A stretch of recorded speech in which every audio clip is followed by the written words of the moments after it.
Saya kira semua sudah menyampaikan apa yang menjadi niat Bapak Ibu sekalian. Sebelum kita putus, saya perlu ingatkan apa yang Bapak Ibu ambil hari ini akan Bapak Ibu hadapi kembali pada tanggal 13 Juli nanti. Jangan nanti setelah kita liburkan misalnya 13 Juli ini jadi masalah lagi. Masalahnya apa? Karena COVID kita belum tahu sudah berakhir apa tidak. Kalau menurut pribadi saya ini belum berakhir. Tadi sudah saya sampaikan bahwa kita akan berteman dengan COVID. Yang jelas vaksinnya belum ditemukan. Maka ini tidak akan berakhir sampai akhir tahun ini. Karena vaksinnya ini seluruh dunia membutuhkan. Kalaupun ada, pertanyaan saya, mampu tak negara membeli vaksin begitu besar untuk masyarakatnya? Karena anggaran APBN hari ini Bapak Ibu sudah sama-sama tahu, sudah hampir sekian besar, uang ini sudah habis untuk perobatan dan segala macam. Artinya saya menitipkan setelah tanggal 13 Bapak Ibu dari sekarang sudah pikir apa yang dilakukan. Kalau Kadis bilang satu kelas ada 50 orang misalnya, kalau satu kelas hanya boleh 15, maka dibagi 3, bagi 4 waktu akan Bapak Ibu rasakan pada setelah tanggal 13 nanti. Maka dari sekarang harus siapkan, karena COVID belum berakhir. Karena 13 kalau kita mulai menerima semua sudah belajar, maka itu sudah berlaku. Maka dari hari ini. Yang kedua, seluruh khusus kita pegawai tanggal 2 sudah masuk kantor, termasuk guru. Kalaupun saya ambil keputusan libur, yang libur muridnya, bukan gurunya. Ini suratnya sudah keluar. Tanggal 2 hari Selasa sudah masuk semua. Guru, kepala sekolah, persiapanlah untuk tanggal 15 sampai tanggal 20 menghadapi ujian ini. Bukan berarti libur. Jadi Bapak Ibu, ini tugas berat sebetulnya. Kalau saya tidak ada solusi, Bapak Ibu cari solusi sendirilah. Mau berapa gelombang sekolahnya, Bapak Ibu cari sendiri. Udah tak sanggup kita mikir Bapak Ibu. Karena dulu kita menyelamatkan anak-anak sekolah. Nah sekarang karena distancing ini jadi masalah lagi. Satu kelas 50, satu kelas Bapak Ibu nak bikin berapa kalau jarak 2 meter? Bingung lagi nih. Sudah kelasnya kecil gitu. Kalau 2 meter mungkin, kalau staffnya paling-paling 4 aja ya? Banjar ke belakang 4 juga? 5, berarti 20. Berarti 2 gelombang setengah. Ya, 20, 40, sisanya 10 atau 8 atau 9 setengah gelombang. Berarti dibagi 3, 15 orang juga. Sanggup tak guru? Nah, Bapak Ibu pikirkanlah ya. Jangan kami pikirkan lagi. Dan jangan diajukan kepada kami lagi. Karena nanti tanggal 13 ini tak ada saya kumpulkan lagi. Saya akan ambil keputusan sendiri, langsung jalan aja. Karena tidak mungkin kita liburkan begitu panjang, kecuali tahun ajaran diganti oleh Menteri Pendidikan bulan Januari. Kalau itu diganti, isunya kita minta ganti. Kita minta perpanjang. Kalau COVID ini misalnya, ini menyangkut pembangunan manusia 30 tahun ke depan, karena mereka inilah, kita ada ngajukan untuk dirubah supaya bisa diliburkan. Artinya kurikulum selama 6 bulan ini udah biarkan aja lagi. Tapi kalau dipaksa belajar rumah juga, ya silakan aja. Kita tunggu keputusan pusat. Tapi Bapak Ibu, tadi ada TK, Ibu, guru-guru kepala sekolah TK. Ini Bu, kalau kita mengacu pendidikan luar negeri, ini jauh sekali beda sama kita Ibu, jauh sekali. Kalau kita memaksakan anak-anak kecil ini harus belajar, harus hafal, sebetulnya ini merusak sebetulnya. Tak usah jauh-jauh saja lah. Maaf, kita sudah tua-tua ini, atau yang masih muda lah 30-an. Coba kau suruh hafal itu. Suruh belajar deh. Kalau sudah full, linglung Pak. Sama orang yang hafal itu, yang hafal Al-Quran 30 juz itu Bapak Ibu sekalian, itu dia tidak boleh ambil yang lain. Kalau ambil goyang. Banyak imam yang 30 juz atau 20 juz waktu jadi imam, ini bacanya lupa terus dia. Karena mungkin terlalu banyak nyimpan di sini ya.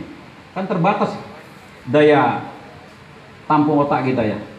Maka saya titip juga pada ibu sekalian, praktek itu sebetulnya lebih sempurna daripada kita menghafal. Saya kalau dipaksa hafal, teoritis dikasih semua, dia tuh suruh praktek, nanti kacau balau Pak. Sama wali kota dan wakil, ini tak ada sekolahnya Pak. Praktek campur aturan, teori. Praktek campur teori, lama jadi hafal juga Pak. Kalau saya nggak pernah hafal, tapi kalau tiap hari praktek jadi hafal sendiri dia.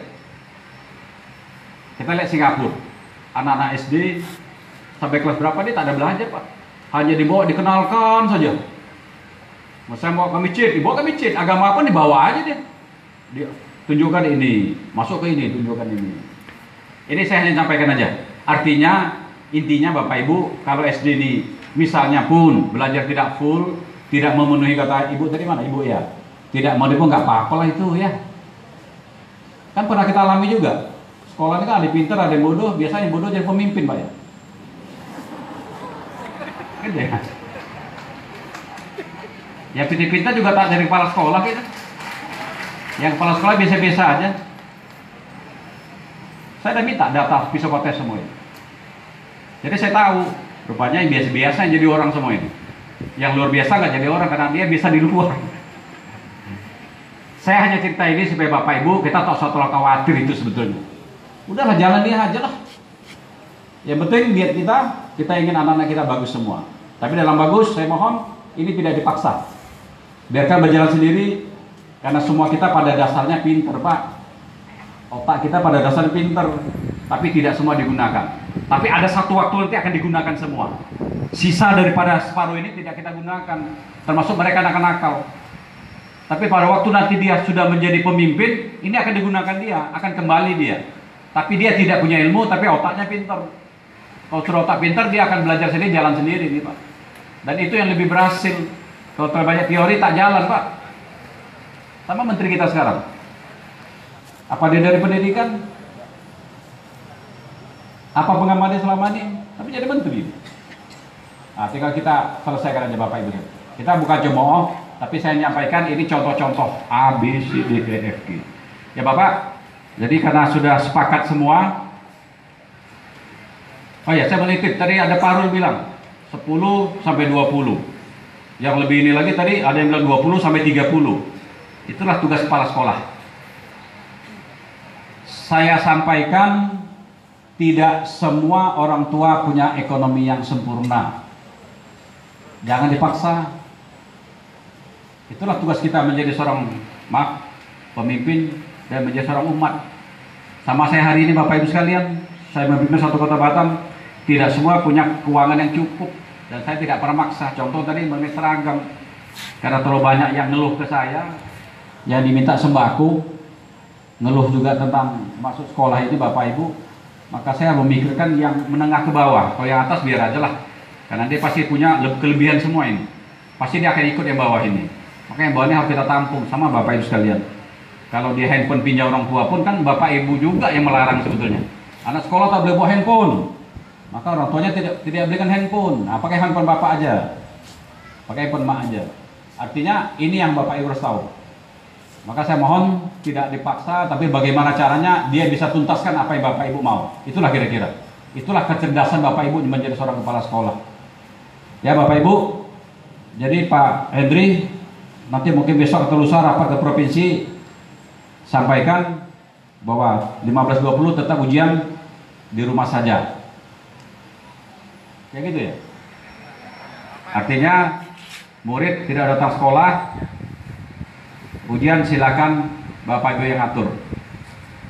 Yang kedua, kalau tentang raport sebetulnya Bapak Ibu boleh panggil siapa saja, silakan aja lah. Itu kan hanya bagaimana teknis Bapak Ibu saja itu ya. Itu kan mudah saja lah.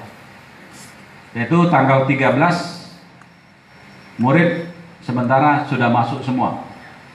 Sepakat? Kalau nanti ada kebijakan lain, kita lihat tangan dulu. Dan guru sesuai dengan aturan yang pegawai negeri, sesuai aturan ASN, aturan Mendagri, kita sudah masuk tanggal hari Selasa tanggal 2 Juni.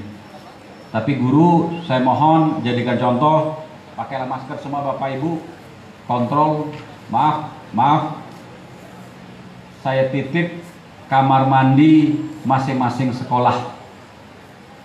Itu yang sangat rentan tentang virus. Maka Bapak Ibu wajib penjaga sekolahnya kontrol kamar mandinya itu. Bukan hanya kontrol pagi, itu nanti pulang, bukan itu. Dipakai